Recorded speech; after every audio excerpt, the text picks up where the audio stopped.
Viendo la temperatura y ha bajado la humedad del 74%, el viento se está elevando un poquito, viento sur 5 kilómetros la hora. Ahí está 11 grados de temperatura, así que ya si tenés que salir a esta hora, sí podés ir pensando en ir dejando algo de abrigo, por la mañana va a estar muy pero muy linda. De a poquito nos vamos a ir acercando a la máxima de 18 grados prevista para el día de hoy. Ya llegó la hora de la primera visita aquí en los estudios, Lucas. Así es, como todos los martes tenemos la presencia de los concejales de la ciudad aquí en el estudio del 88.9 para hablar un poco de política y de los problemas de la ciudad. Tenemos, prevista la presencia de Iván Polita también, pero nos ha dicho que no pudo venir porque tenía distintas obligaciones con el intendente y con la presencia del presidente de la agencia Córdoba Turismo aquí en la ciudad para presentar el Córdoba Juega. Era la segunda o tercera vez que lo invitamos y nos ha dicho que no ha podido venir. Sí ha hecho presencia aquí el concejal por el radicalismo Roberto Brunengo, con quien vamos a conversar. ¿Qué tal, Roberto? ¿Cómo le va? ¿Qué tal? Buenos días, Lucas. Buenos días a toda la audiencia. Y saludo y agradecido, como siempre, por la posibilidad de que nos brindan de expresarnos, ¿no? Bueno, ¿y qué panorama ve usted hoy en día, para arrancar ya de lleno, en la ciudad con todos estos movimientos que se han dado, con lo que han sido las últimas presentaciones del oficialismo en cuanto a obras y la última noticia respecto dentro del panorama del radicalismo del caso Bonfili y la elevación a juicio del caso Bonfili? ¿Cómo ve usted el panorama del tablero político en la ciudad en este momento, en este año previo a las elecciones del 2015? En realidad, a las cuestiones en que que se están tramitando en otro poder de la democracia, entiendo como siempre que hay que ser respetuoso hasta tanto haya una decisión. No considero bueno que quienes tenemos la misión de representar al pueblo de Altagracia nos pongamos en comentaristas o hacer futurología sobre lo que podría pasar en una eventual situación. Por lo tanto, yo creo que hay que ser prudente, confiar en que cada uno podrá demostrar lo que tiene que demostrar en la justicia, y esperemos que en este caso, y valga la redundancia, la justicia sea lo suficientemente justa para que todo el mundo sienta que el fallo ha sido absolutamente legítimo. Y en relación a la ciudad, hay distintas cuestiones que nosotros venimos observando y que de hecho venimos tratando de seguirlas y que nos preocupan. Entre ellas, por ejemplo, el anuncio que se hiciera el otro día en relación a la infraestructura gasífera de nuestra ciudad, que se iba a ampliar la capacidad, y posteriormente, la semana siguiente, se hace un anuncio para la comuna de Villa Santana, en donde se le va a proveer gas a todos los vecinos de la municipalidad de Santana.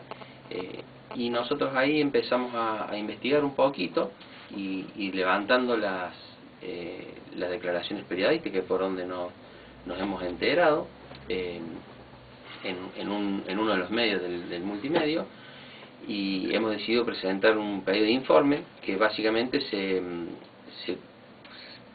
consta de dos partes. La primera es solicitar toda la información y los convenios que se firmaron hace ya casi 10 días en el Salón de Mata, a los cuales todavía no hemos podido tener acceso, y preguntar sobre una situación que, insisto, ha sido producto de una información periodística y que nos ha llamado la atención, porque lo voy a leer textualmente para no equivocarme. Dice: 7.000 metros de cañería para llevar gas a Santana. El intendente local, José Luis Becker, junto al secretario de Desarrollo Energético de la provincia, ingeniero Luz Giovine, entregaron el cheque a Daniel Piñata, socio gerente de la firma Alcade SRL, entre paréntesis la misma que acordó realizar el bypass el lunes para la red troncal de Altagracia, que no es un bypass, técnicamente se denomina loop, para conectar a Villa Parque Santana con la planta reductora que se encuentra sobre la Ruta 5, y desde la cual los vecinos podrán conectarse a fin de año. En este momento la planta reductora que hay en la Ruta 5 está sobre el gasoducto de aproximación, que es propiedad de la ciudad de Altagracia, que es propiedad de los vecinos de Altagracia, que es un gasoducto que reviste esta característica solamente en nuestra ciudad. Nosotros, los vecinos de Altagracia, con nuestro esfuerzo durante el gobierno de Bagni, donde se pensó, se diseñó y se ejecutó la obra del gasoducto de aproximación y una buena parte de la obra de la red de distribución de gas natural en nuestra ciudad, insisto, se financió con recursos de los vecinos. Eso fue una contribución por mejora. Por lo tanto, Ecogas hoy está conectando, o estaría conectando, ¿sí?, a una comuna como la de Santa Ana, una municipalidad como la de Santa Ana, para proveerle el servicio de gas natural de un gasoducto que en realidad lo tienen concesionado pero que no les pertenece, y que para ello deberían pedir autorización al Consejo Deliberante, entendemos nosotros. Pero esta situación también trae a colación algunas otras cuestiones y un análisis de lo que es el sistema general de la prestación del servicio de gas natural en nuestra ciudad. El gasoducto de aproximación, como yo dije, es un gasoducto que fue financiado con el aporte de los vecinos, que tiene una capacidad para trabajar a 60 bar de presión, es la presión que soporta el caño, que actualmente trabaja a 40 bar de presión, porque es la presión que le está poniendo la distribuidora de gas del centro, que es Ecogas, a ese caño, fundamentalmente por una razón, porque comprar el gas a 40 bar de presión tiene un precio, una tarifa, y a 60 bar tiene otra tarifa, que es mucho más cara, con lo cual le haría perder rentabilidad a la empresa. Pero Ecogas no solamente no está trabajando el gasoducto a la presión que podría trabajar, sino que aparte de eso, hoy destina, en una decisión absolutamente unilateral y desde el punto de vista de la rentabilidad de la empresa, destina el 50% de ese fluido a alimentar las estaciones de GNC en nuestra ciudad, que dicho sea de paso tampoco colaboraron para la realización del gasoducto de aproximación.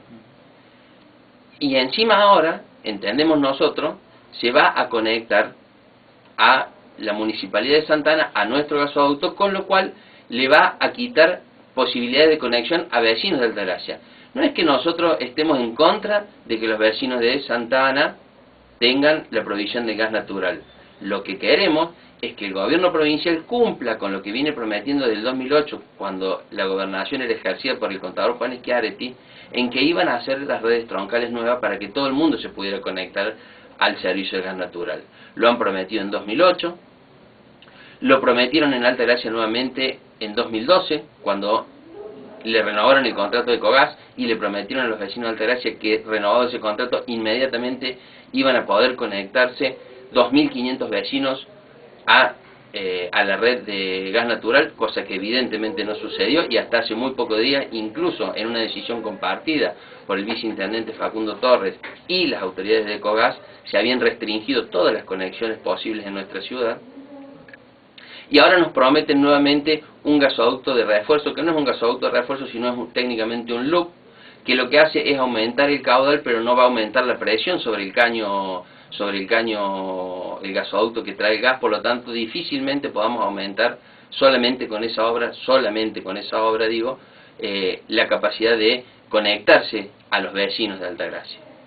Por otro lado, se firmó un convenio con un empresario para liberar una reserva de gas, cuando eso es absolutamente innecesario, porque la legislación nacional establece que frente a la demanda del consumo domiciliario, inmediatamente se corta el servicio, primero a las estaciones de GNC, luego a la industria y recién a los domicilios. Y esto tiene una razón de ser y es lógica. ¿Por qué primero la GNC? Porque los automóviles a GNC tienen dos maneras de funcionar. Una es a través del combustible gaseoso, que en este caso es el gas natural, pero de no tener ese combustible también funcionan con combustible líquido. Por lo tanto, no es imprescindible la inyección de ese combustible gaseoso. Entonces, por eso, inicialmente, lo primero que se corta es el servicio a las estaciones GNC. Por lo tanto, no era necesario hacer todo esto para poder habilitar los expedientes que están parados en Ecogas. Pero aparte hay otras particularidades de esta empresa. Esta empresa, que desde el año que se le otorgó la concesión, nunca pagó un canon por el traslado del fluido, nunca pagó un canon, o sea, el caño es de los vecinos de Altagracia y la empresa Ecogas hace un negocio con el fluido que traslada ahí y no paga un solo peso por trasladar ese fluido. No paga tasa de industria y comercio en nuestro municipio.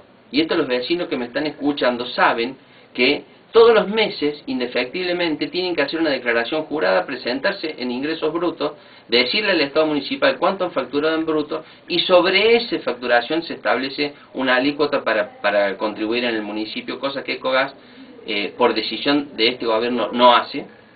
Pero y como si todo esto fuera poco, encima el Estado municipal, o sea, todos los vecinos de Altagracia, estamos subvencionándole a Ecogas el 50% de la estructura administrativa que tienen en Altagracia. Porque Ecogas tiene un empleado que depende de él, de la empresa, y un empleado del municipio que hace unos años está ahí realizando tareas administrativas. Por eso es que a nosotros nos preocupa toda esta situación. Insisto, nuestra voluntad es que todos los vecinos de Altagracia, pero que todos los vecinos del departamento tengan el gas, y esto va a poder ser factible solamente si se cumplen las promesas que se realizaron desde 2008 en adelante. Porque hasta ahora, lo que hemos tenido han sido muchas promesas, muchos actos, muchas firmas de convenio. Pero como decía el general Perón, la única verdad es la realidad. Y hasta el día de hoy, la capacidad de conexión para los vecinos de Altagracia sigue exactamente igual que hace muchos años atrás. Hablando de este tema con referentes de Unión por Córdoba, nos decían, claro, pero las estaciones de GNC las otorgaron, le dieron las licencias, le dieron los radicales, otros le tiraron la responsabilidad a la empresa de Ecogas.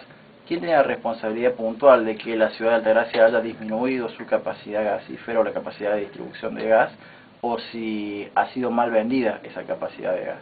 No, a ver, lo que hace el municipio, y esto no han sido solamente las administraciones de la Unión Cívica Radical, acá ha habido autorizaciones por parte de gobiernos del PJ también. En esto, digo, todos, ambos, Unión Cívica Radical y PJ, hemos autorizado el uso del suelo, ¿sí?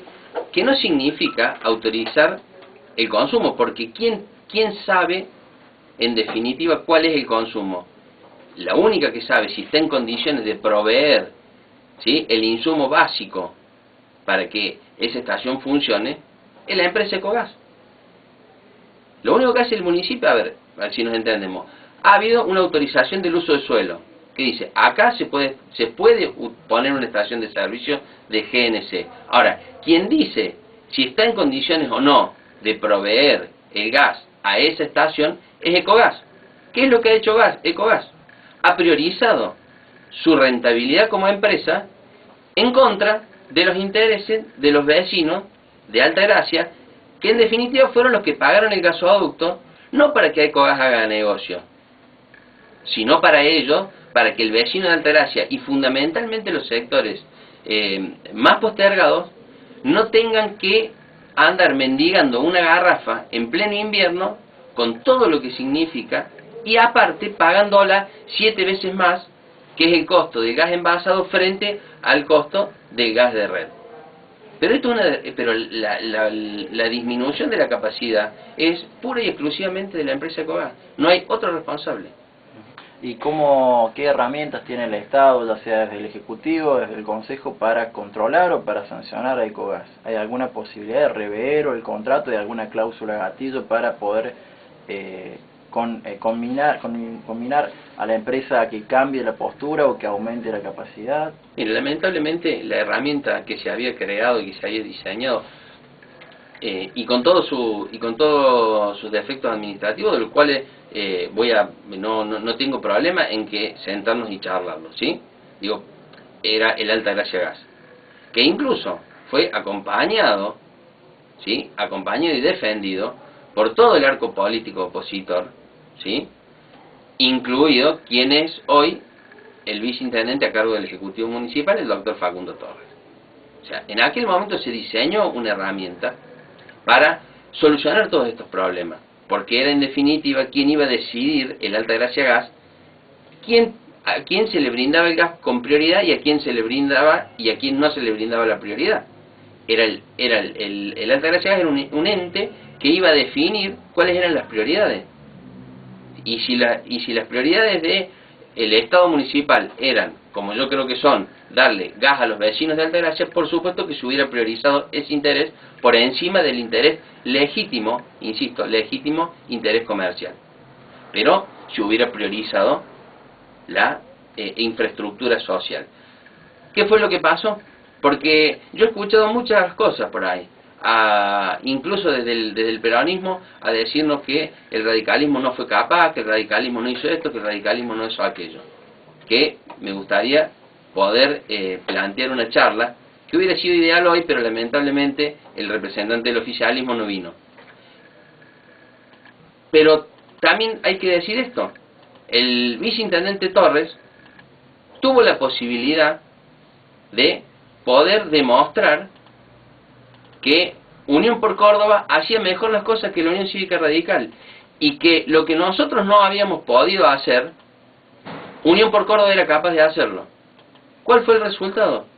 Finalmente, el viceintendente Torres decidió renovarle el contrato de Cogas y derogar el Altagracia Gas que él mismo había votado y que él mismo había acompañado y defendido. En cualquier archivo de los medios de comunicación de Altagracia está. Eso no me deja mentir, por supuesto.